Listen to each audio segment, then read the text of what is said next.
The ballroom smelled of pine resin and expensive cologne, a combination that made my stomach twist with something between nausea and longing. I pressed myself against the serving corridor's stone wall, silver tray clutched against my chest like a shield, watching the annual winter gathering unfold through the narrow archway. Laughter rippled across the crowd. Easy, confident laughter that belonged to people who'd never questioned their place in the world. I didn't belong here. Not really. My reflection caught in one of the polished serving platters. Pale blonde hair scraped back into a severe bun, gray uniform dress that swallowed my frame, eyes too large for my thin face. 23 years old, and I looked like a ghost, haunting the edges of someone else's celebration. The other staff members moved with practiced efficiency around me, but they rarely spoke to me. I was Clara, the human maid who'd somehow ended up working in the Royal Pack's mountain estate. An anomaly. A mistake that hadn't been corrected yet. The music swelled. Strings and drums in a pattern that made the wolves' eyes glow brighter, their movements more fluid. I'd learned to read those signs over the past 2 years. The full moon was 3 days away, and the atmosphere crackled with anticipation and barely contained wildness. Move, human. Stella's voice cut through my thoughts. She was one of the senior staff, a wolf with dark hair and darker eyes, who'd made it clear from day one that I was an inconvenience. The king's table needs wine, and try not to embarrass us this time. My hands trembled slightly as I loaded the bottles onto my tray. The Alpha King, Rowan Thornfield, sat at the head table with his council members and visiting alphas from neighboring territories. I'd served him before, always with my eyes down, always with my heart hammering so hard I was certain everyone in the room could hear it. He terrified me, not because he was cruel. I'd never seen him be anything but controlled, but because of the weight of his presence. At 35, he ruled the largest wolf territory in the northern continent, with absolute authority. His reputation preceded him, ruthless in battle, brilliant in strategy, and utterly isolated despite being surrounded by hundreds of pack members. I'd heard the whispers. 7 years ago, his mate had died giving birth to their son, Daniel. Something had gone wrong, complications the pack healers couldn't prevent. The king had never taken another partner. Never showed interest in the she-wolves who practically threw themselves at him during gatherings like this, and his son. My chest tightened with an emotion I didn't have names for. Daniel was 9 years old, with his father's dark hair and his mother's gentle brown eyes. But where his father was all sharp edges and controlled power, Daniel was soft, fragile. The birth that had taken his mother had left him with legs that didn't work the way they should, with lungs that struggled when he pushed himself too hard, with a body that would never shift into wolf form. The pack pretended to accept him. But I'd seen the sidelong glances, heard the whispered concerns about bloodline strength and leadership continuity. They loved their king, but they didn't understand his heir. I understood. Maybe that was the problem. I moved through the crowd with my tray, murmuring apologies when shoulders bumped mine, keeping my eyes on the marble floor's intricate patterns. The king's table loomed ahead. I could feel the weight of important conversations, the analysis of territorial boundaries and trade agreements, the constant evaluation of strength and weakness. "Refill, Your Majesty?" My voice came out steadier than I felt. Rowan's eyes lifted to mine, ice blue, unsettling in their intensity. For a moment, I forgot to breathe. He had the kind of face that seemed carved from granite, sharp jawline, high cheekbones, a mouth that rarely smiled, a scar cut through his left eyebrow, giving him a perpetually dangerous appearance. "Thank you." His voice was deep, measured. He didn't look away immediately, and I felt pinned, examined, catalogued. I poured with shaking hands, certain I'd spill, certain I'd humiliate myself. But the wine flowed smoothly, and I stepped back with a small bow, ready to retreat to my invisible corner. That's when I heard it. A child's laugh, bright and unexpected, cutting through the formal music like sunlight through storm clouds. My head turned before I could stop myself. Near the ballroom's eastern windows, away from the main dancing area, Daniel sat in his wheeled chair. But he wasn't alone. 3 other children surrounded him, pack pups around his age, dressed in formal clothes that already looked rumpled from playing. One of them, a girl with red braids, was showing him something on her hands, and Daniel was laughing, really laughing, in a way I'd rarely seen. Something in my chest cracked open. I'd been bringing Daniel books for the past 6 months. It had started accidentally. I'd found him in the library one afternoon, struggling to reach a volume on the upper shelf, too proud to call for help. I'd climbed the ladder without thinking, handed him the book, and seen his surprise that I didn't treat him like he was made of glass. After that, he'd started leaving notes in the library, small requests, stories about knights and dragons, tales of clever heroes who won through wit instead of strength. I'd find the books he wanted, leave them on his reading table, sometimes with a small sketch tucked inside. Nothing elaborate, just quick drawings of scenes from the stories. We'd never discussed it, never acknowledged it as anything more than coincidence, but I'd watched him change over those months. Watched him grow a little braver, a little more willing to venture out of his guarded rooms. And now, seeing him surrounded by other children, seeing him included in their circle. He's usually alone at these things. The voice beside me made me jump. One of the council members, an older wolf named Gregory, had followed my gaze. His expression was unreadable. "You're Clara, aren't you? The human maid?" "Yes, sir." I gripped my tray tighter. "Interesting." He said it like he was commenting on the weather, but his eyes stayed on Daniel and the other children. "Very interesting." Before I could respond, the music shifted. A traditional dance was beginning, couples forming lines across the ballroom floor. Parents pulled their children into the simpler patterns, teaching them the steps that would become second nature as they grew. I watched Daniel's expression change. The brightness dimmed. His small hands gripped the arms of his chair, and even from across the room, I could see him withdrawing, building walls against the familiar exclusion. The other children hesitated. The girl with red braids looked between Daniel and the dance floor, uncertainty crossing her young face. Social pressure warred with genuine friendship, and I knew which would win. I'd lived that moment too many times myself. My feet moved before my brain caught up. I set down my tray on a side table, my hands smoothing down my gray uniform dress. My heart hammered against my ribs. Every instinct screamed at me to stay invisible, stay safe, stay in my designated place at the edges of things. But Daniel's face, his careful, practiced acceptance of being left behind. I crossed the ballroom floor, heads turned. Conversations faltered. I felt the weight of dozens of eyes tracking my movement. A human maid walking through the center of a wolf gathering like she had any right to be there. I stopped in front of Daniel's chair and curtsied.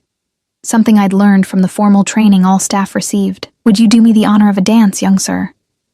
His eyes widened, brown and deep and suddenly terrified. I can't. Of course you can." I kept my voice gentle but firm, the way I imagined a mother might speak. Not that I remembered mine clearly. She died when I was 7, leaving me to the orphanage and eventually to whatever work I could find. The chair can dance too. I've seen it done. That was a lie. I'd never seen anything like what I was proposing, but I'd read about it once, in a book about human adaptive dancing, and surely the principle was the same. I held out my hand. "Trust me?" The ballroom had gone quiet. Even the musicians seemed uncertain whether to continue.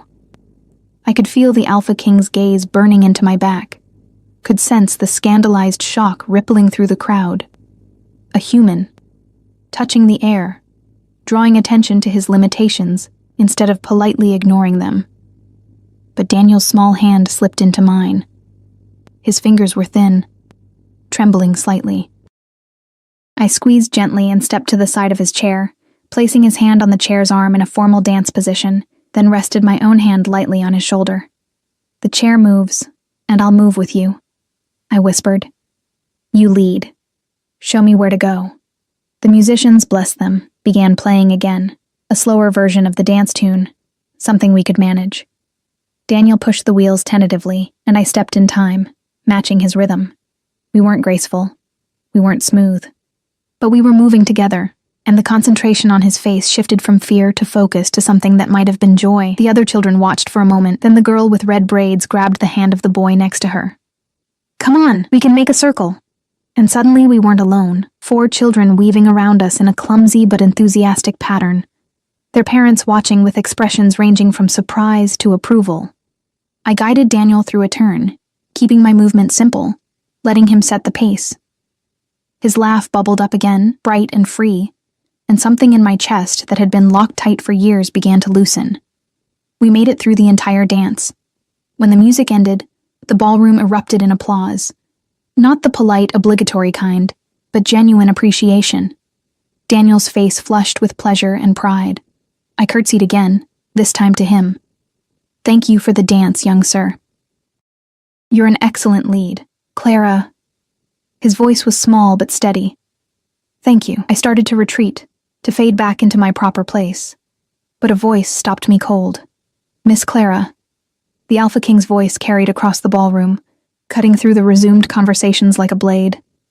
A moment. Every instinct screamed danger. I turned slowly, my legs suddenly weak, and faced Rowan Thornfield as he stood from his seat. He crossed the space between us with the fluid grace of a predator, and I had to tilt my head back to meet his eyes.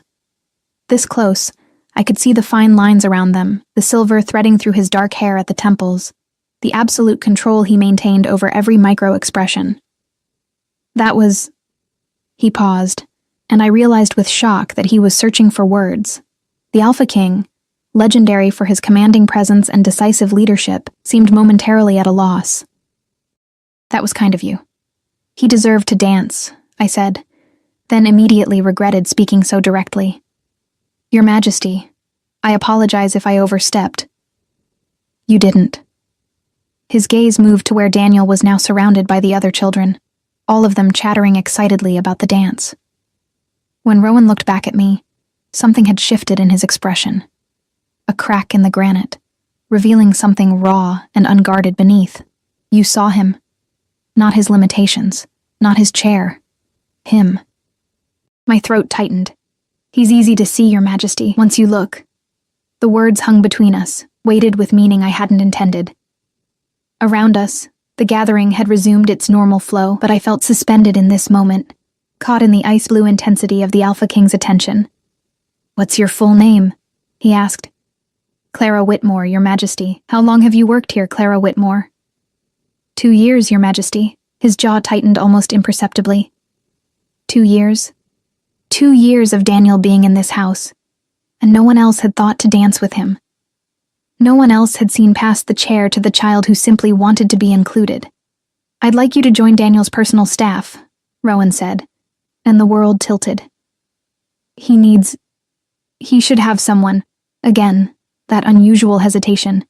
Then, more firmly, "Report to the head of household tomorrow. You'll be reassigned." It wasn't a request. It was a royal decree, and my life had just changed irrevocably. "Yes, Your Majesty." My voice came from somewhere far away.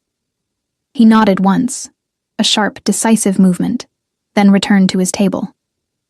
But I caught him glancing back, once, twice, to where his son laughed with new friends, looking more alive than I'd ever seen him, and I felt the weight of what I'd just done. The massive shift in the careful balance I'd maintained for 2 years. I'd been invisible, safe, forgotten. Now I was seen. And I wasn't sure if that was salvation or doom. Morning came too quickly, dragging me from restless dreams into harsh reality. The staff quarters sat in the eastern wing of the estate, small rooms carved into stone that held the cold even in summer. I'd grown accustomed to waking before dawn, to the silent ritual of dressing in the dark, to the loneliness that came with being the only human among wolves who could see in the darkness I stumbled through. But today felt different. Today the walls seemed closer, the air thicker with possibility and dread. I stared at my reflection in the small mirror above the wash basin. The same pale blonde hair, now loose around my shoulders before I'd pin it back. The same gray eyes that had watched life happen to other people while I remained safely on the periphery. The same thin face that had learned to show nothing, reveal nothing, want nothing. Except I'd wanted something last night. I'd wanted Daniel to feel included, to experience one moment of pure childhood joy, and that wanting had shattered the careful invisibility I'd built like armor around myself. My hands shook as I braided my hair. The reassignment would be official within hours.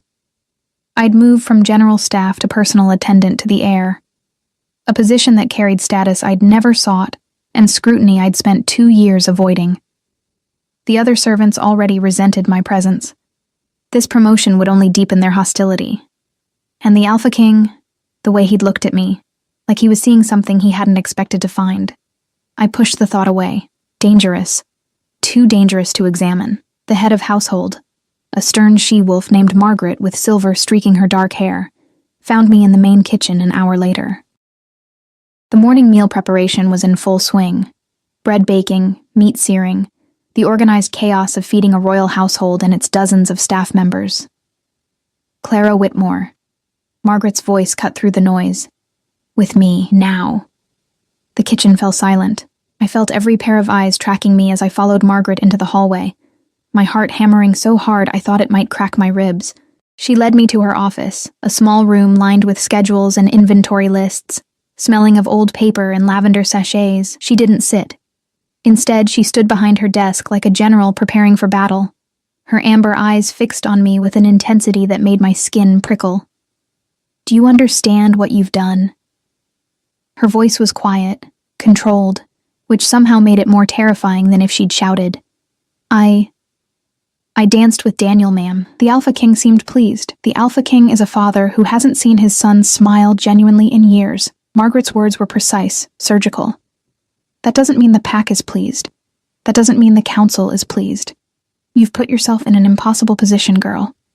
I swallowed hard. I didn't mean to cause problems. I know what you wanted. She sighed, and some of the steel left her posture. You wanted to help a lonely child. Noble, foolish, both. She pulled a scroll from her desk drawer, unrolling it to reveal official-looking script. As of today, you are Daniel's personal attendant. You'll oversee his daily schedule, accompany him to lessons, ensure his medical needs are met, and serve as his companion during social functions. The weight of it crashed over me. This wasn't just serving meals or changing linens. This was becoming part of Daniel's life, visible and vulnerable in ways I'd never been before. You'll have a room in the family wing, Margaret continued, near Daniel's suite so you can respond if he needs assistance during the night. Your salary will increase accordingly. She paused, her expression softening slightly. You'll also have enemies, Clara. Wolves who believe a human has no place in such a position. Wolves who see Daniel's condition as weakness that shouldn't be coddled. Be careful. Be smart. And for the love of the moon, don't give them ammunition against you. Yes, ma'am. My voice came out steadier than I felt. There's more. Margaret's eyes narrowed. The Alpha King has requested you join the family for breakfast in 30 minutes. Don't be late. The world tilted again. Breakfast. With the royal family.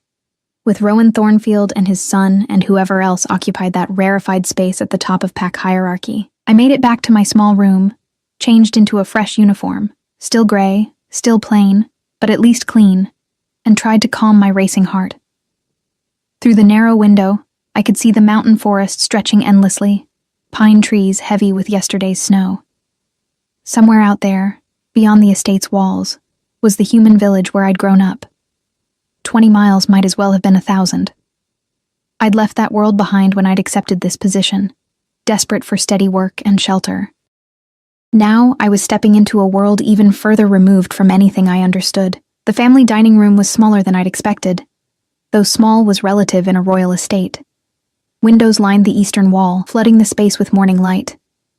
A table carved from dark wood dominated the center, set for 3 with china so delicate I was afraid to breathe near it. Daniel was already seated, his chair positioned at the table's side where he could reach everything easily. His face lit up when he saw me. Clara, Father said you'd be eating with us now. Is that true? Are you really going to be my attendant? The joy in his voice made my chest ache. If that's all right with you, young sir, it's Daniel.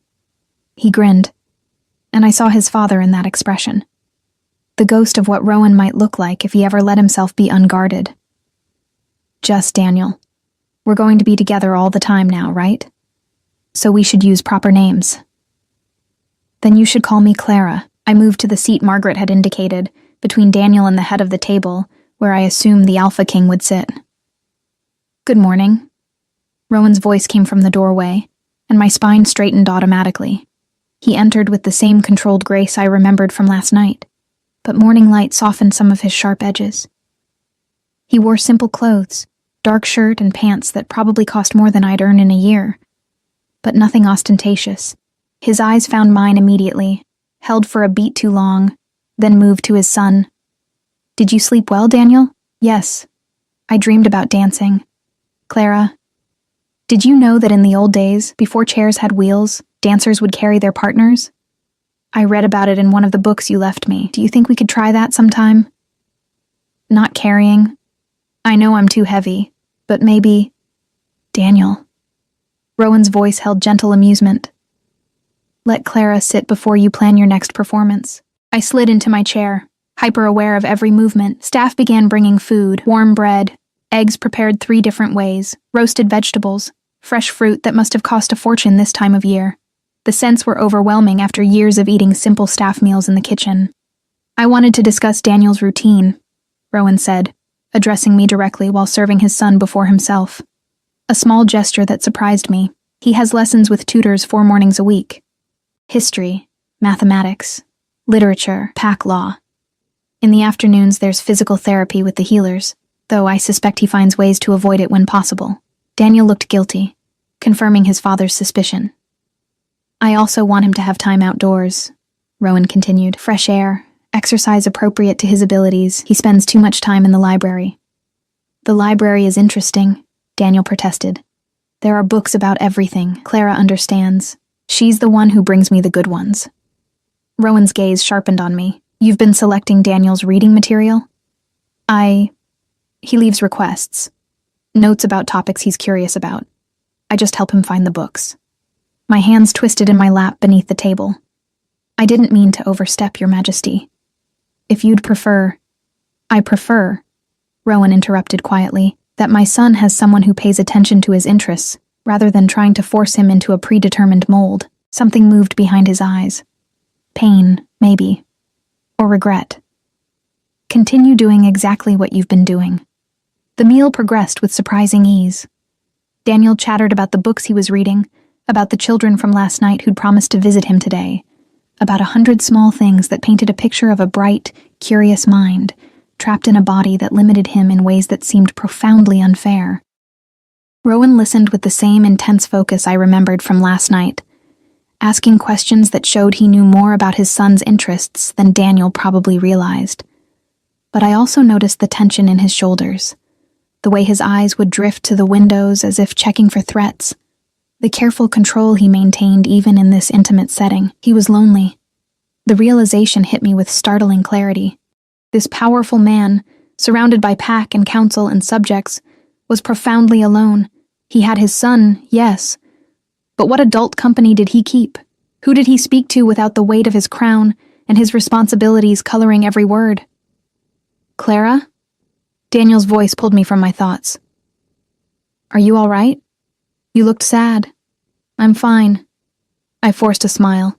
Just thinking about all the books we need to explore in the library. There's one I really want to find, he said, leaning forward conspiratorially. It's about the old wars, before the territories were established. Father says our family line goes back to the original mountain packs, and I want to know more about them. Do you think you could help me research? Of course. I glanced at Rowan, checking for permission. He nodded slowly. The archives in the East Library have family histories. You have my authorization to access them. He paused. Both of you. It was a gift, I realized. Access to pack history wasn't usually granted to humans, and even Daniel, as heir, would need explicit permission to dig through certain records. Rowan was opening doors, trusting me with not just his son's care, but with knowledge that carried power. After breakfast, Rowan excused himself to meet with his counsel, but not before crouching beside Daniel's chair and pressing a kiss to his son's forehead, tender, unguarded, the kind of gesture that revealed the man beneath the king. Be good for Clara, he said softly. And if anyone gives you trouble, you tell me immediately. I'm always good, Daniel protested, but he was grinning. Rowan straightened, his eyes finding mine again. If he overexerts himself, the healers are on the 2nd floor. He'll try to convince you he's fine. Don't believe him. Yes, Your Majesty. He left, and the room felt suddenly larger, colder without his presence. Daniel and I spent the morning in the library, surrounded by books that smelled of old paper and leather bindings. He was clever, making connections between historical events with the kind of strategic thinking that would serve him well as a future leader, if the pack ever accepted him as such. Around midday, the girl from last night appeared at the library door. She was bolder in daylight, her red braids bouncing as she approached. I'm Emma, she announced. My father is Beta Travis, He said I could visit Daniel if it was all right with his attendant. She looked at me skeptically. Are you really human? I really am, I said, amused despite myself. Emma processed this. Can you dance with me too? I liked how you did it with Daniel. My mother says you were brave. Something warm bloomed in my chest. Maybe later. Right now, Daniel and I are researching the old wars, Daniel interrupted excitedly. Emma, did you know that our ancestors fought the Eastern Pax for 50 years before they finally made peace? Emma climbed onto the couch beside Daniel, apparently fascinated. 2 more children arrived within the hour. Boys named Samuel and Thomas, both sons of council members. They were cautious at first, eyeing me warily, but Daniel's enthusiasm was infectious. I watched them sprawl across the library floor, arguing about historical battles and legendary alphas, and felt something shift in the air. These were pack children, raised to value strength and dominance, yet here they were, including Daniel in their circle without hesitation.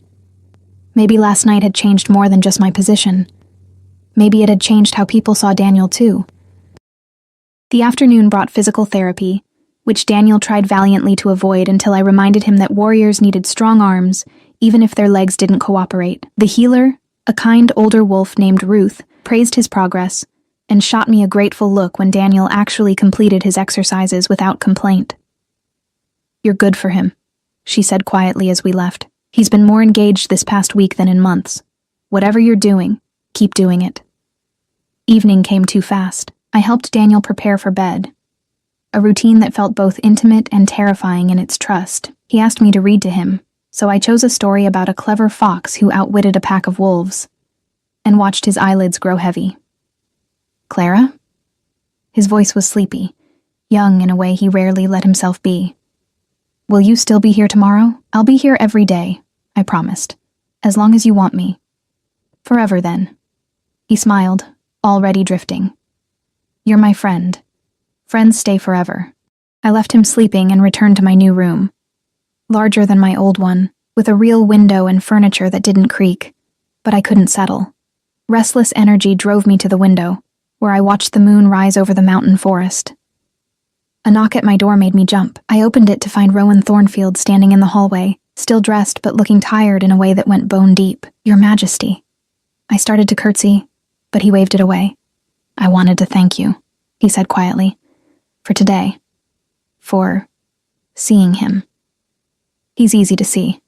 I repeated the words from last night. Rowan's expression cracked, just slightly, revealing the grief underneath. Not for everyone.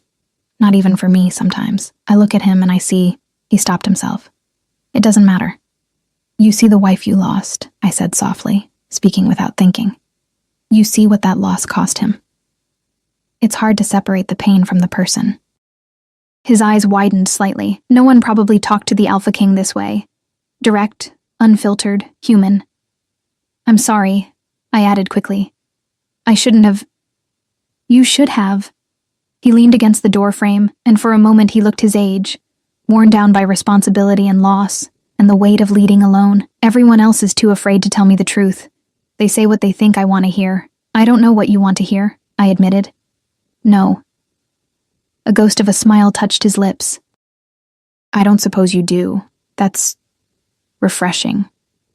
We stood there in the hallway, the silence stretching between us, and I felt the danger of this moment like a physical thing. The Alpha King, vulnerable at my door.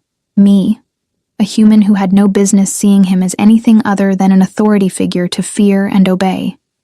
But I saw him, the way I saw Daniel, not the crown or the power, but the person underneath, lonely and grieving and trying so hard to be what everyone needed him to be. Good night, Clara, he said finally, pushing off from the doorframe. Thank you. For everything. He walked away, and I closed my door, leaning against it with my heart racing. This was dangerous. This connection, this seeing and being seen. I'd survived 2 years by being invisible. Now I was at the center of something I didn't understand, couldn't control, and probably wouldn't survive intact. But when I closed my eyes, I saw Daniel's smile, heard his laughter, felt the weight of his small hand trusting mine, and I knew I'd do it all again, consequences be damned. Blosso 3. 3 weeks passed in a blur of routine and subtle transformation. Winter deepened its grip on the mountain, coating the estate in layers of snow that muffled sound and made the world feel suspended, dreamlike. I fell into Daniel's rhythm as naturally as breathing, mornings in the library or with tutors, afternoons balancing therapy with outdoor activities, evenings filled with stories and quiet conversations that revealed the brilliant mind trapped behind limitations no 9-year-old should have to navigate. But it was the small moments that changed everything. The way Daniel's friend group expanded from 4 children to 7, then 10. How Emma appointed herself his fierce protector, ready to snap at anyone who dared suggest he couldn't participate in their games. The afternoon Samuel figured out how to modify their snow fort, so Daniel's chair could navigate the entrance, turning accessibility into architecture without making it feel like charity. I watched the transformation with something between pride and terror. Because as Daniel became more visible, more integrated into pack social circles, so did I. The staff's resentment crystallized into something sharper. Stella made sure my breakfast was always cold. Other maids forgot to deliver fresh linens to my room. The groundskeeper's son, a young wolf named Derek, who'd once been friendly, now sneered when I passed. "Human pet," he muttered one morning as I crossed the courtyard with Daniel. "Think you're special because the king feels guilty about his broken pup." Daniel's hands clenched on his chair wheels. "Don't call me that."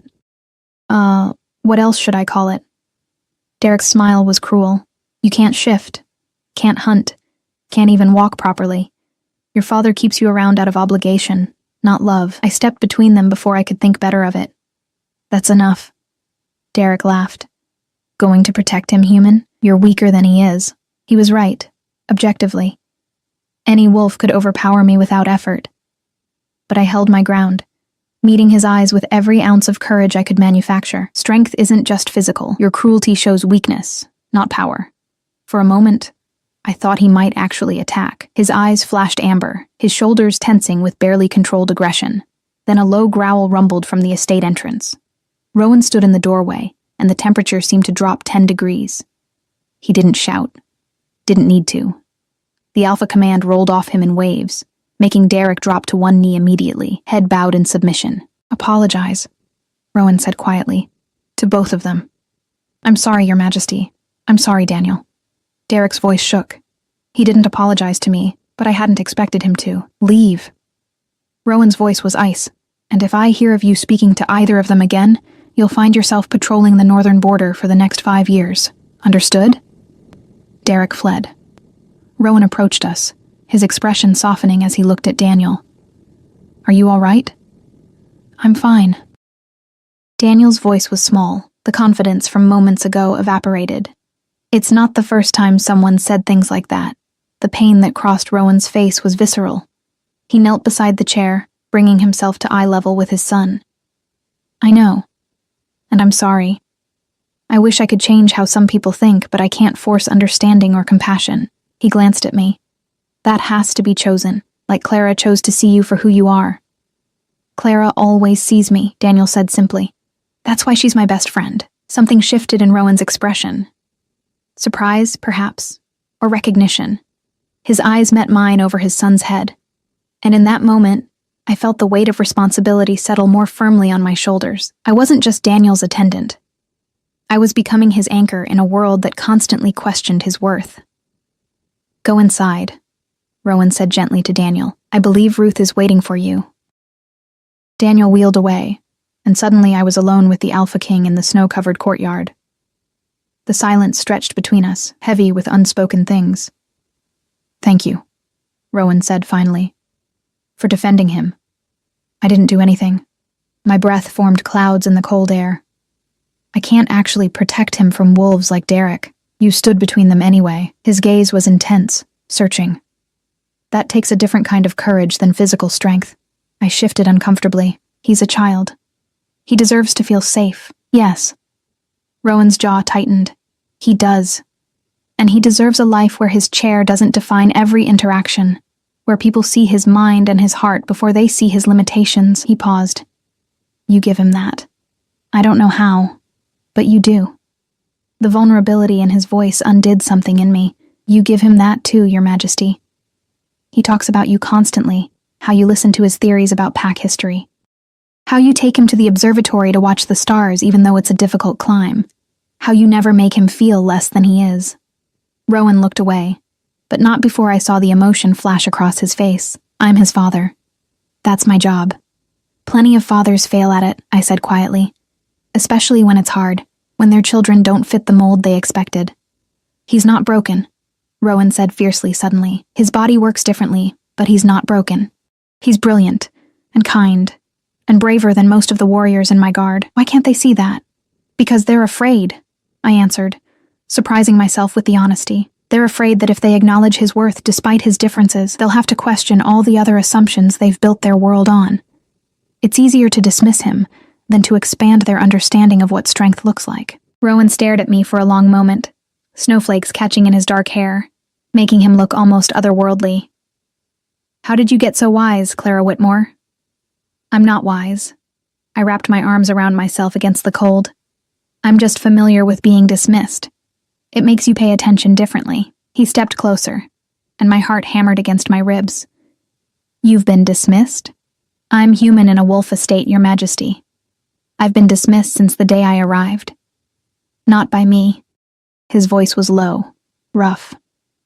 Not anymore. The intensity of his gaze made my skin prickle with awareness.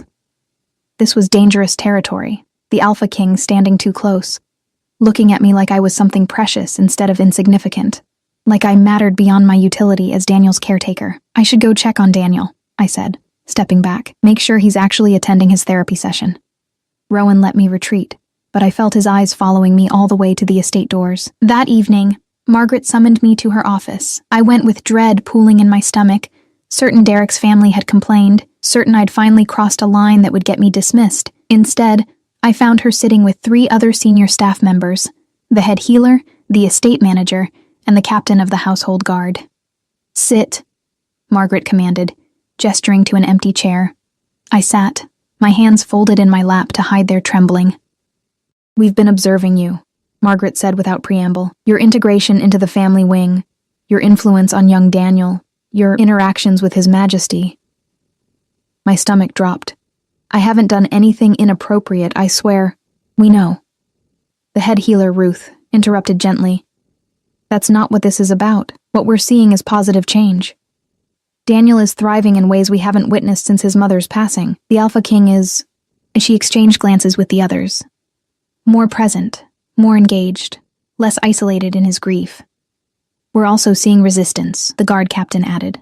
His name was Owen, and he had kind eyes despite his intimidating build.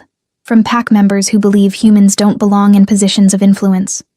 From wolves who view Daniel's condition as a stain on the bloodline. You need to understand the danger you're in. I'm aware, I said quietly. Are you? Margaret leaned forward, because aware and prepared are different things. You're human, Clara. You have no pack protection, no family connections, no inherent strength to defend yourself with. If someone decides you're a threat to pack hierarchy or royal succession, you're vulnerable in ways you can't imagine.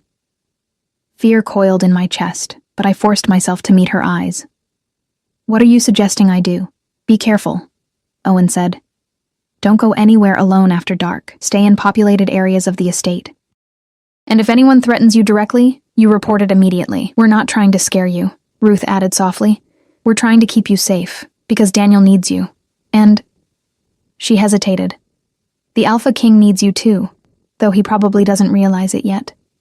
The implications of that statement hung in the air, dangerous and electric. I'm just Daniel's attendant, I protested weakly. You're becoming more than that. Margaret's expression was unreadable. Whether you intend to or not, the question is whether you're prepared for what that means. I left the meeting with my mind spinning. Back in my room, I stared at my reflection again. Same pale blonde hair, same gray eyes, same thin frame. But something had changed in the past 3 weeks. There was a light in my expression that hadn't been there before, a sense of purpose that went beyond mere survival. I mattered to Daniel. That was undeniable. But did I matter to Rowan? And more terrifyingly, did I want to? The full moon came 2 days later, and the estate transformed. Wolves grew restless, aggressive, their eyes glowing more frequently, their movements carrying barely contained wildness. I'd learned to read the signs, to stay out of the way during moon nights when the pack ran together through the mountain forests. Daniel always struggled during the full moon.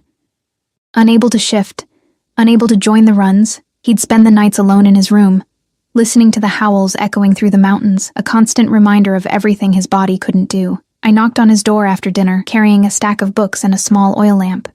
"Can I come in?" "Clara?" His voice was surprised. "You should be in your room. It's not safe for humans during moon nights." "Then we'll be not safe together." I entered, closing the door behind me. "I thought we could have our own adventure. I found this book about human explorers who climbed mountains higher than ours. Want to read it?" Daniel's eyes were red-rimmed, and I knew he'd been crying, but he nodded, wheeling his chair closer to the window where moonlight streamed in. We read for hours. I did the voices for different explorers, making him laugh with exaggerated accents. Outside, howls rose and fell, the pack celebrating their nature under the full moon. But inside, in the warm lamplight, we created our own world, one where adventures happened in pages instead of forests, where courage meant different things, where belonging wasn't determined by what your body could or couldn't do. "Clara?" Daniel's voice was quiet, almost hesitant. "Do you think my father wishes I was normal?" The question cut straight through me. "I think your father loves exactly who you are. He might wish things were easier for you. But that's different from wishing you were different." He never says it. Daniel stared out the window at the silver-lit forest. "That he loves me. I know he does. But he never says the words. Some people show love instead of saying it." I thought of Rowan's gentle kisses on his son's forehead, the way he positioned Daniel's chair with infinite care, the fury in his eyes when anyone threatened his child. "Your father shows it every day." "I wish I could run with them," Daniel whispered. "Just once. I wish I could feel what it's like to be part of the pack that way." I had no answer for that, no comfort that wouldn't ring hollow. So instead, I did the only thing I could. I stayed. We read until his eyes grew heavy, until the howls began to fade as dawn approached, until he finally slept with his head tilted against the chair's high back. I was covering him with a blanket when the door opened quietly. Rowan stood in the doorway, still dressed for the outdoors, smelling of pine and winter air.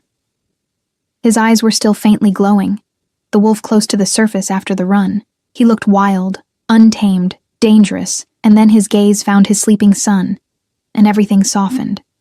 "You stayed with him," he said quietly, stepping inside and closing the door.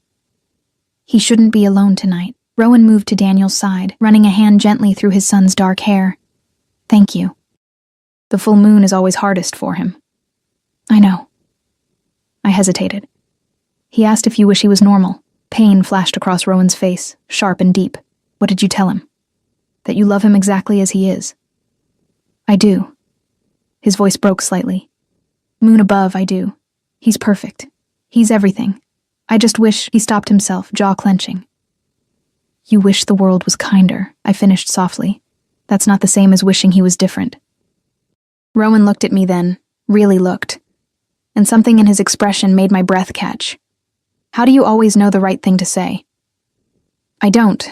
I struggled to find words. I just try to see what's real instead of what's convenient." He stepped closer, and the space between us felt charged, electric.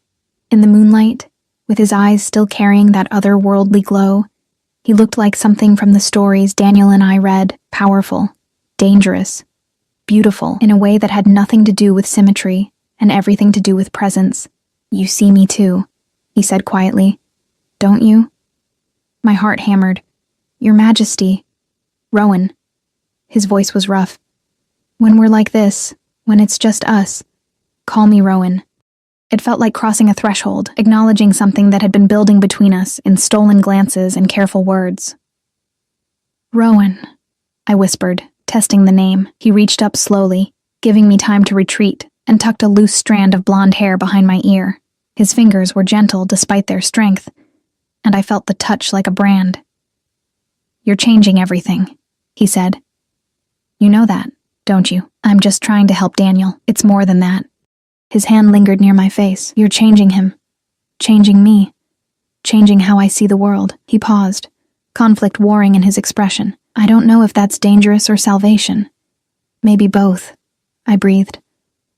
We stood there in the moonlight, Daniel sleeping peacefully beside us, and I felt the weight of possibility and impossibility tangled together. An alpha king and a human maid, a father and someone who'd stumbled into caring for his son. Two lonely people finding unexpected recognition in each other's eyes. Rowan stepped back first, breaking the spell. You should rest. Tomorrow. He glanced at Daniel.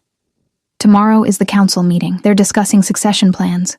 It won't be pleasant. Will Daniel have to attend? No. But I will.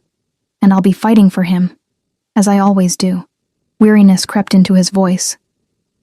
Sometimes I wonder if I'm fighting a battle I can't win. You'll win, I said with more confidence than I felt. Because you're not fighting alone anymore. His eyes met mine, and something passed between us, understanding, connection, the beginning of something that terrified me in its intensity. Good night, Clara, he said softly. Good night, Rowan. He left, and I stood in the moonlit room, my hand pressed against my chest where my heart raced like a trapped bird. Everything was changing, and I didn't know if I was brave enough for what came next. The council meeting happened behind closed doors, but its aftermath rippled through the estate like shockwaves.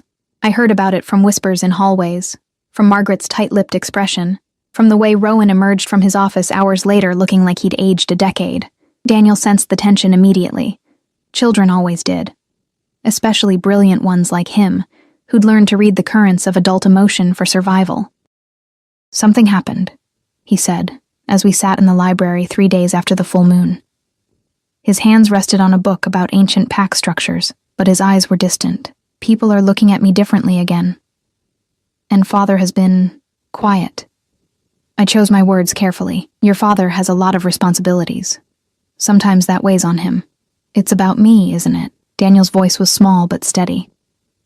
About me being heir when I can't shift. When I'm... He gestured at his chair, his legs. Like this. My chest constricted. Daniel. You don't have to protect me from the truth, Clara. He met my eyes, and I saw a weariness there no 9-year-old should carry. I know what they think. That I'm weak. That I'm not fit to lead. That the bloodline is compromised because I can't be a proper wolf. I moved to kneel beside his chair, taking his hands in mine. Listen to me.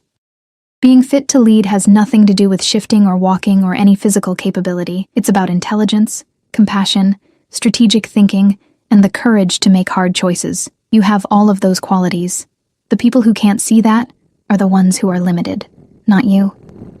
But the pack needs an alpha who can fight, he argued. Who can defend territory and lead hunts, and the pack needs an alpha who can think 3 steps ahead of enemies, who understands diplomacy as well as warfare, who values every member of the pack regardless of their strengths. I squeezed his hands. You're going to be an extraordinary leader, Daniel. Not despite your differences, but because of everything you've learned by navigating a world that wasn't built for you. Tears welled in his eyes. What if Father decides they're right? What if he chooses someone else to be heir? He won't. I said it with absolute certainty. Your father would burn the world down before he gave up on you. The library door opened, and Rowan entered. He looked exhausted, shadows under his eyes, tension in every line of his body. But when he saw Daniel's tear-stained face, something cracked in his carefully controlled expression. Daniel. He crossed the room in 3 strides, kneeling beside both of us. What's wrong? Are you going to replace me? Daniel's voice broke. As heir? Because I heard Council Member Garrett talking to his son, and he said the pack can't afford to have a weak alpha and... Stop. Rowan's command carried absolute authority. He cupped Daniel's face gently, forcing eye contact. Listen to me very carefully. You are my son. You are my heir. Nothing and no one will ever change that. I don't care what Garrett or anyone else thinks. You are not weak. You are not a mistake. You are exactly who you're supposed to be. But I can't shift.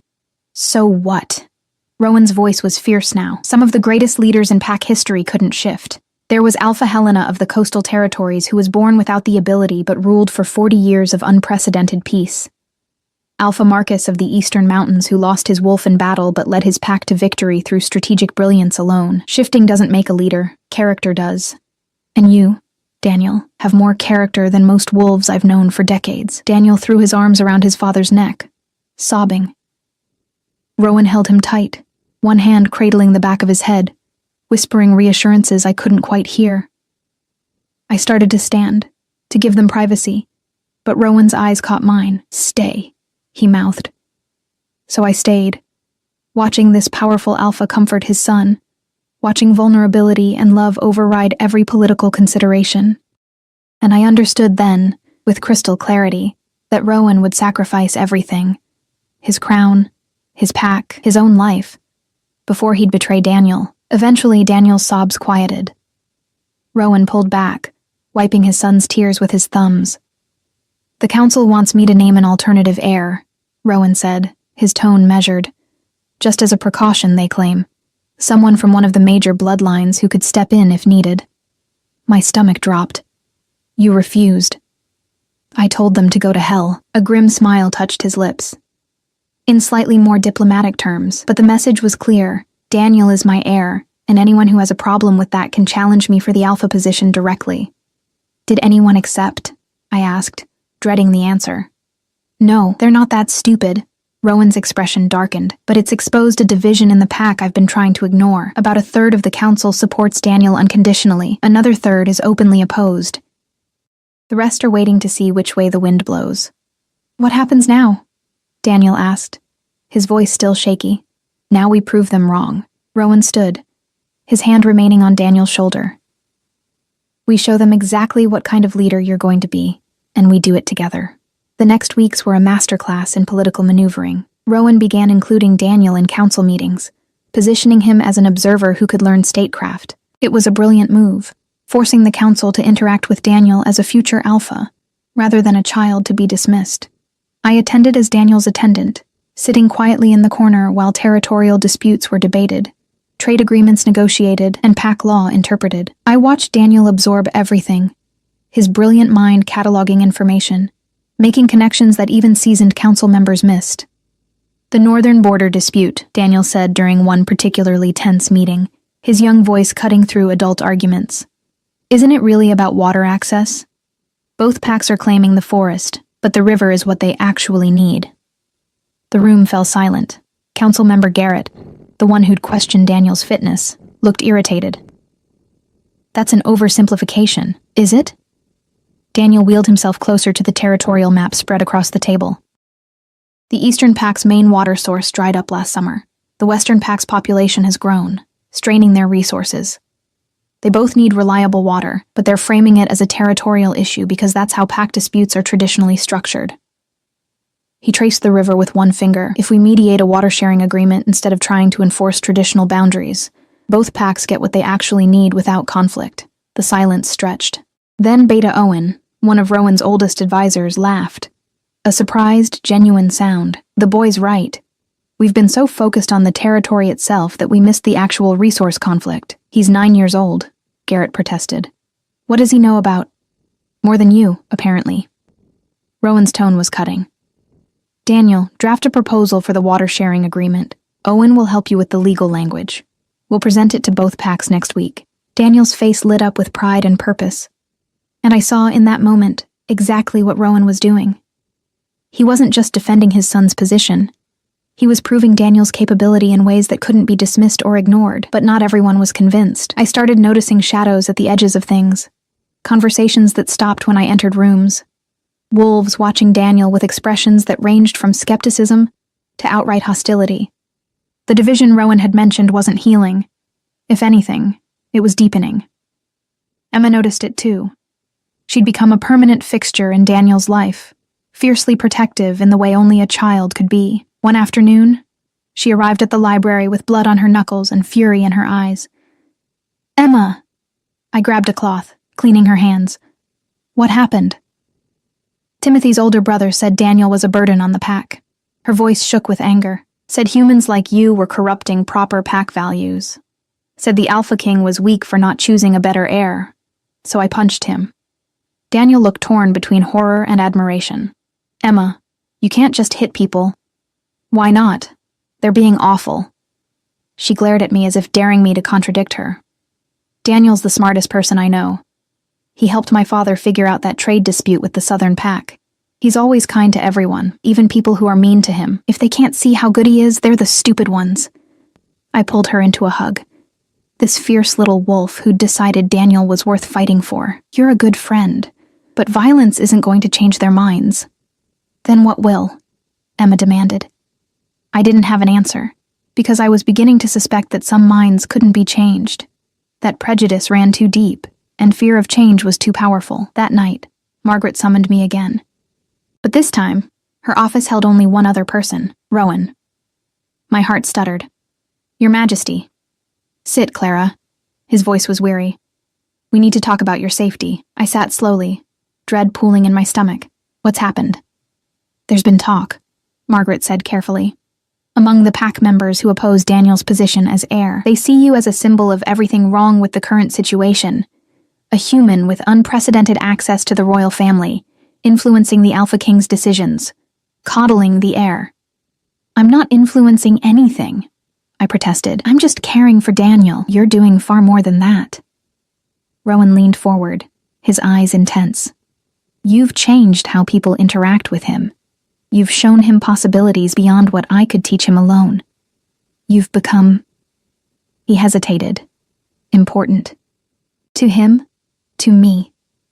The last two words hung in the air, dangerous and electric. And that makes you a target, Margaret finished bluntly. There have been threats, Clara, nothing direct yet, but implications. Suggestions that removing you would restore proper order to the household. My hands trembled. I clasped them together to hide it. What are you suggesting?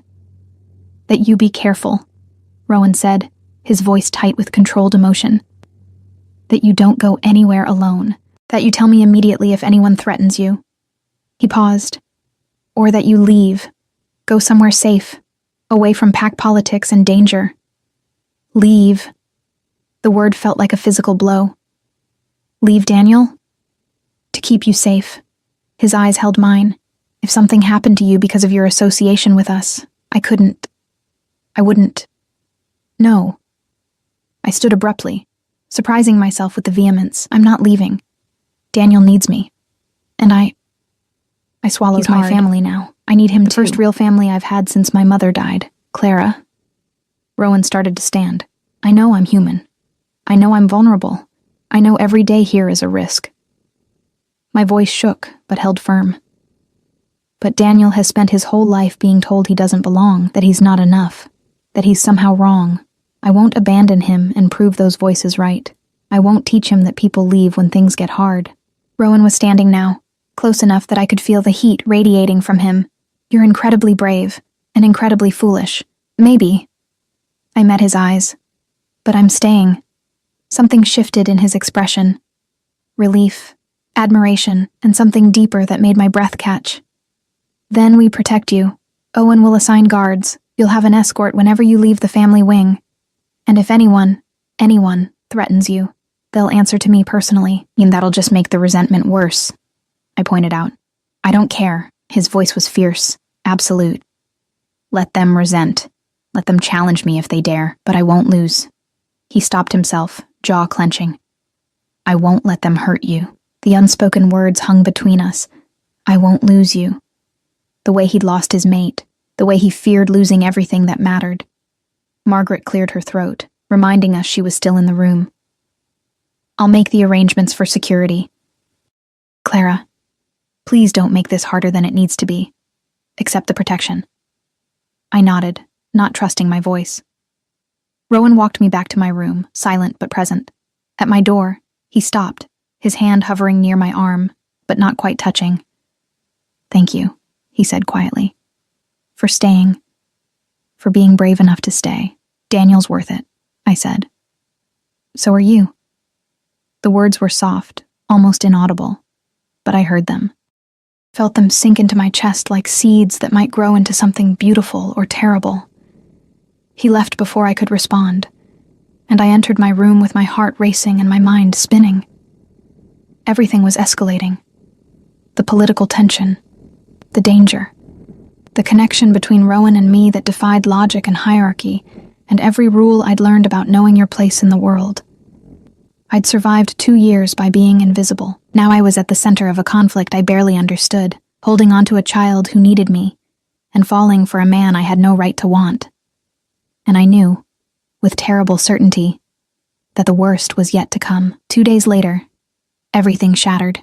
I was walking Daniel back from his afternoon therapy session, Owen trailing us at a respectful distance as my new permanent guard. We were discussing Daniel's water-sharing proposal, which had been accepted by both northern packs and was being hailed as a diplomatic breakthrough. Father said I might attend the signing ceremony, Daniel was saying, his eyes bright with excitement. He said it would be good for the packs to see that their future alpha understands diplomacy as well as... The attack came from nowhere. One moment, the hallway was empty. The next, 3 wolves surrounded us. Young males I recognized from the estate grounds, their eyes flashing with aggression and purpose. "Move aside, human," the largest one growled. "This doesn't concern you." Owen stepped forward immediately, his body positioning itself between us and the threat. "Back away. Now." "Or what?" The wolf laughed, and I saw the calculation in his eyes. They'd planned this, waited until Owen was our only guard, chosen a moment when they could corner us. "This is about the bloodline," another wolf said, his eyes fixed on Daniel, "about protecting pack strength. You're a stain on the Thornfield legacy, boy. A weak link that needs to be removed." Daniel's face went pale, but his voice stayed steady. "My father is Alpha King. Threatening me is treason. Your father is blinded by grief and misplaced loyalty." The largest wolf stepped closer. "Once you're gone, he'll see reason. He'll choose a proper heir, someone strong." They were going to hurt him. Maybe worse. The realization hit me like ice water. Owen growled, his body already beginning to shift, but 3 against 1 in close quarters with Daniel and me as vulnerable targets. I did the only thing I could think of. I screamed. Not a scream of fear, but of fury. Loud, piercing, echoing through the stone corridors. Calling for help, yes, but also warning. Alerting every wolf within hearing distance that something was wrong. The wolves snarled, lunging forward. Owen met them with savage efficiency, but he couldn't cover all angles. One of the attackers broke through, heading straight for Daniel. I threw myself between them. Time slowed. I saw the wolf's eyes widen in surprise. Felt the impact as his momentum crashed into me, sending me sprawling. Pain exploded across my shoulder and side as I hit the stone floor hard. But Daniel was safe behind his chair, unharmed. The hallway erupted with sound. Running feet, shouted commands, the brutal efficiency of guards overwhelming the attackers. Strong hands lifted me carefully, and I found myself looking into Owen's concerned face. "Clara, stay still. You're hurt, Daniel," I gasped. "Is he?" "I'm fine." Daniel's voice was panicked, his chair wheeling close. "Clara, you're bleeding. I'm all right." I wasn't. My shoulder throbbed, and something warm trickled down my arm, but Daniel was safe. That was all that mattered. Then Rowan was there. I'd never seen him like this, absolutely feral, his eyes blazing gold, his entire body radiating lethal fury. He took in the scene in one sweeping glance. The 3 attackers restrained by guards, Owen's defensive positioning, me on the floor bleeding, Daniel pale with shock. "Take them to the cells," Rowan commanded, his voice carrying absolute authority. "They'll stand trial for treason and attempted assault on the heir." His eyes promised violence, retribution, things that made the attackers flinch even in their restraints. Then he was beside me, his hands gentle despite the rage still coursing through him. "Clara, look at me." I met his eyes, saw the fear beneath the fury. "I'm okay. Really. Just bruised. You threw yourself between them and Daniel." His voice shook. "You could have been killed, but I wasn't. And Daniel's safe." Something broke in his expression. He gathered me up carefully, standing with me cradled against his chest as if I weighed nothing. "Ruth. Now." He carried me through the corridors, Daniel wheeling beside us as fast as his chair would go, both of them talking over each other in their concern. I let myself drift, exhausted, aching, but also strangely peaceful. I'd protected Daniel. That was all that mattered, even if it cost me everything. Block 05. The healer's wing smelled of herbs and clean linen, a sharp contrast to the stone and pine scent that dominated the rest of the estate. Ruth worked efficiently, her gentle hands cleaning the gash on my shoulder, while Rowan paced like a caged predator, and Daniel watched with tears streaming down his face. "It's not as bad as it looks," Ruth said, though her expression was grave. "The impact caused more bruising than actual damage. You'll be sore for days, but nothing's broken." She paused, meeting my eyes, You were incredibly lucky, Clara. Another few inches and that wolf's claws would have hit something vital. But they didn't, I said quietly. Daniel's safe. That's what matters. You're what matters. Daniel's voice cracked with emotion. You got hurt because of me. You could have died because of me. I reached for his hand with my uninjured arm. I got hurt protecting someone I love. That's not the same as being hurt because of you. Do you understand the difference? He shook his head, sobbing. The people who attacked you made choices. I continued softly. Terrible, violent choices. That's on them, not you. You didn't cause this, Daniel. Their fear and hatred did. Rowan stopped pacing, his eyes fixed on me with an intensity that made my breath catch. She's right. This attack revealed something I've been trying to ignore, that there are pack members who will never accept you, who see your existence as a threat to their narrow understanding of strength. His voice hardened. But they've made their move. Now I make mine. What are you going to do? I asked. What I should have done months ago. He knelt beside Daniel's chair, his expression fierce with love and determination. I'm calling a pack assembly, every member, every family. And I'm making it absolutely clear that you are my heir, that anyone who threatens you threatens me, and that this pack will adapt to accommodate you, or they can leave. No more quiet tolerance of their prejudice. No more pretending we can convince them gradually. Father, Daniel started. No. Rowan's voice gentled. I've watched you grow stronger, braver, more brilliant every day. I've watched Clara show you that your worth isn't determined by what you can't do. And I've been a coward, trying to change minds through patience when I should have been leading through decisive action. He cupped Daniel's face. You are my son. You are my heir. And I will burn down anyone who suggests otherwise. Ruth finished bandaging my shoulder, giving us privacy as she stepped into her supply room. The three of us sat in heavy silence, Daniel processing his father's words, Rowan radiating controlled fury, and me suddenly aware of how much had shifted in the past few hours. I'd nearly died. The reality of it hit me in delayed waves. Those wolves had meant violence, possibly worse, and I'd thrown myself into their path without hesitation, without thought for my own safety, because Daniel mattered more than my fear. Because somewhere along the way, this lonely child had become my family. Clara. Rowan's voice pulled me from my thoughts. His eyes held something raw, unguarded. You saved my son's life today. There's no debt I could pay that would be adequate, nothing I could give you that would be enough. I don't want payment, I said quietly. I want Daniel safe. I want him to grow up knowing his worth. I stopped, the words catching in my throat. What? Rowan moved closer, his attention absolute. What do you want, Clara? The truth rose up before I could stop it. I want to stay. I want to be part of his life. I couldn't finish. Couldn't say what I really meant, that I wanted to be part of Rowan's life too. That these past months had shown me a version of family and belonging I'd never imagined possible. You'll stay. His voice was rough with emotion. As long as you want. As long as you'll have us. Daniel made a small sound, half laugh, half sob. Does this mean Clara's really family now?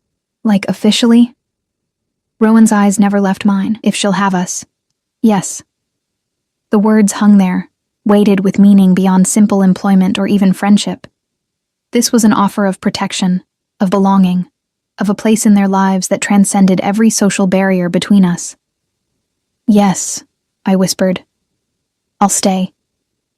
The pack assembly happened 3 days later. Once my injuries had healed enough for me to stand without wincing, the great hall overflowed with wolves. Over 200 pack members crowded into a space meant for half that, standing shoulder to shoulder, the air thick with tension and anticipation. I stood behind Daniel's chair at Rowan's right hand, visible and vulnerable. Owen had argued for me to stay in my room, safe and hidden, but Rowan had refused. They need to see her, he'd said. Need to understand that she's under my protection, that harming her means declaring war on me personally. Now, facing hundreds of wolves whose eyes ranged from curious to hostile, I understood the full weight of that declaration. Rowan stood at the hall's center, commanding attention without effort. He'd dressed formally, black clothing that emphasized his authority, his alpha presence radiating outward in waves that made every wolf in the room instinctively defer. 3 days ago, he began, his voice carrying to every corner. 3 members of this pack attempted to assault my son and his attendant. They believed Daniel's differences made him weak. They believed threatening a child would somehow preserve pack strength. His eyes swept the crowd, and I saw wolves flinch from his gaze. They were wrong. About everything. Murmurs rippled through the assembly. Council member Garrett shifted uncomfortably near the front. My son was born different, Rowan continued. His body works in ways that don't match our traditional expectations. He can't shift. He requires accommodations that some of you view as weaknesses. He paused, letting the words settle. But I've watched him solve territorial disputes that stumped my entire council. I've seen him understand pack dynamics with more nuance than wolves 3 times his age. I've witnessed his courage in the face of constant discrimination, his kindness despite being treated as less than he is. Daniel sat straighter, his hands gripping his chair wheels, and I've watched one human woman, Clara Whitmore, show him more genuine compassion and respect than most of this pack has managed in 9 years. Rowan's hand rested on my shoulder, a gesture of protection and claim that made my heart hammer.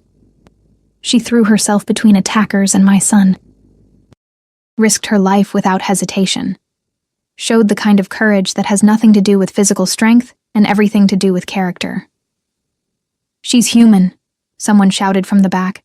She doesn't understand pack dynamics, doesn't belong in a position of influence. She understands loyalty. Rowan's voice cut like a blade. She understands sacrifice. She understands that true strength comes from compassion as much as dominance. If you can't see that, then you're the one who doesn't understand pack dynamics. He stepped forward, his presence filling the space. I'm issuing a formal decree. Daniel is my heir. That is not negotiable, not debatable, not subject to council approval. Anyone who threatens him, who undermines his authority, who treats him as less than he is, they're declaring themselves an enemy of this pack, and will be dealt with accordingly. The silence was absolute. Furthermore, Rowan continued, Clara Whitmore is under my personal protection. She holds the position of companion to the heir and advisor to the Alpha King.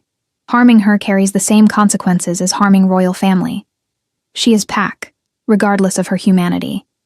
She belongs here, and anyone who disagrees can challenge me directly for the Alpha position. The challenge hung in the air, bold, dangerous, absolute. I held my breath, waiting for someone to step forward, to accept the challenge and plunge everything into chaos. No one moved. Rowan let the silence stretch, let every wolf in the room understand the full weight of his declaration. Then he turned to Daniel, crouching beside his chair so they were eye level. Stand with me, he said quietly, though the acoustics carried his words to every corner. Show them who you are. Daniel's face paled. Father, I can't. Not physically. Rowan's smile was gentle. With your voice. With your mind. Show them the leader you're going to become. For a long moment, Daniel hesitated. 9 years of being dismissed, of being treated as lesser, of hearing whispered doubts about his worth, all of it warred with his father's faith and Clara's constant encouragement. Then he straightened, his young voice carrying surprising strength. I know I'm different. I know my body doesn't work the way yours do. I know some of you think that makes me unfit to lead. He wheeled himself forward slightly, facing the crowd with courage that made my throat tighten. But I've spent my whole life watching, listening, learning. I understand what it means to be underestimated, to be dismissed, to have people assume you're less capable because you don't fit their expectations. He glanced at me, drawing strength, then continued. That makes me a better leader. Because I'll never dismiss someone based on appearance or ability. I'll judge them on their character, their intelligence, their loyalty. And I'll build a pack where everyone, wolf or human, strong or struggling, traditional or different, has a place if they're willing to contribute. The hall erupted. Some wolves applauded. Emma's family, Owen and the guards who'd watched Daniel grow, pack members who'd seen his intelligence firsthand. Others looked skeptical but thoughtful. And a small minority, including Garrett, wore expressions of barely contained disapproval. But no one challenged. No one stepped forward to face Rowan directly. The assembly dissolved gradually, wolves filtering out in small groups, conversations buzzing about the decree and its implications. I started to retreat, to fade back into my comfortable invisibility, but Rowan's hand on my arm stopped me. Stay. His voice was low, meant only for me. Please. So I stayed as the hall emptied, as Daniel accepted congratulations from Emma and her parents, as the council members approached Rowan one by one to either pledge support or make calculated political statements. Finally, we were alone, just the three of us in the massive empty hall. You were incredible, I told Daniel. Both of you. I was terrified, Daniel admitted. But you stood up there with me. That made it easier. You would have been brave regardless, Rowan said, pride evident in every word. But yes, Clara makes everything easier. The way he said my name, the way his eyes held mine, it sent shivers down my spine. We should celebrate, Daniel said suddenly. Father, can we have a small dinner? Just us three? Like a family? The word family hung in the air, sweet and terrifying. Yes. Rowan's voice was soft, like a family. That evening, in Rowan's private dining room, we shared a meal that felt worlds away from formal pack gatherings. Daniel chattered about a new book he wanted to read, about Emma's plan to start a study group that included him, about his ideas for making the estate more accessible. I watched Rowan watch his son, saw the love and pride and relief warring in his expression. This was the outcome he'd fought for. Daniel accepted, protected, given space to become the leader he was meant to be. After Daniel fell asleep in his chair, exhausted by the day's emotions, Rowan carried him to bed with infinite gentleness. I followed, helping settle him under blankets, watching Rowan whisper goodnight words his son was too asleep to hear. He's going to be all right, I said quietly as we left Daniel's room. Today proved that. He has support now, real allies. Because of you. Rowan stopped in the hallway, turning to face me. Everything good that's happened in the past months traces back to one moment, you asking a lonely boy to dance. I just saw someone who needed kindness. You saw what I'd been too close to see. His hand reached up, tucking a strand of blonde hair behind my ear in a gesture that had become familiar, intimate. You changed everything, Clara Whitmore. Changed Daniel. Changed me. My breath caught. Rowan. I know this is impossible, he continued, his voice rough with emotion. You're human. I'm Alpha King. There are 1,000 reasons why we can't work. His thumb traced my cheekbone, gentle despite the calluses. But I don't care. I haven't cared since I watched you dance with my son like his chair was the most natural thing in the world. Since I saw you throw yourself between him and danger without a moment's hesitation. I'm nobody, I whispered. You're everything. The words came out fierce, absolute. You're brave and kind, and you see people, really see them, in ways no one else does. You're Daniel's champion, and somewhere along the way, you became mine too. He leaned closer, giving me every opportunity to retreat. Tell me to stop. Tell me this is inappropriate, that I'm your employer, that the gap between us is too wide. Tell me, and I will. I'll step back and we'll pretend this conversation never happened. I should have. Every logical part of my brain screamed that this was dangerous, impossible, destined for disaster, but my heart had made its choice months ago, in small moments and stolen glances, and the gradual recognition of two lonely people finding unexpected connection. Don't stop, I breathed. He kissed me then, gentle at first, questioning, then deeper as I responded. His hands cupped my face like I was precious, breakable, worth protecting. I gripped his shirt, anchoring myself against the dizzying reality that the Alpha King was kissing me like I mattered, like I was chosen, like I was his. When we finally broke apart, both breathing hard, he rested his forehead against mine. This won't be easy, he warned. The pack will have opinions. The council will object. There will be politics and complications and people who try to use you against me. I know. And you'll stay anyway?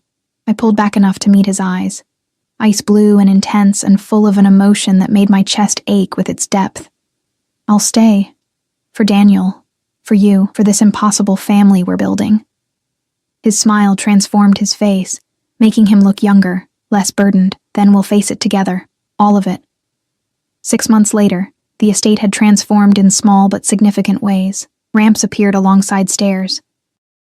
The library reorganized to make upper shelves accessible. Pack gatherings included modifications that allowed Daniel to participate fully, and other pack members with various needs began requesting similar accommodations. Daniel thrived. He attended council meetings regularly, his insights valued and sought.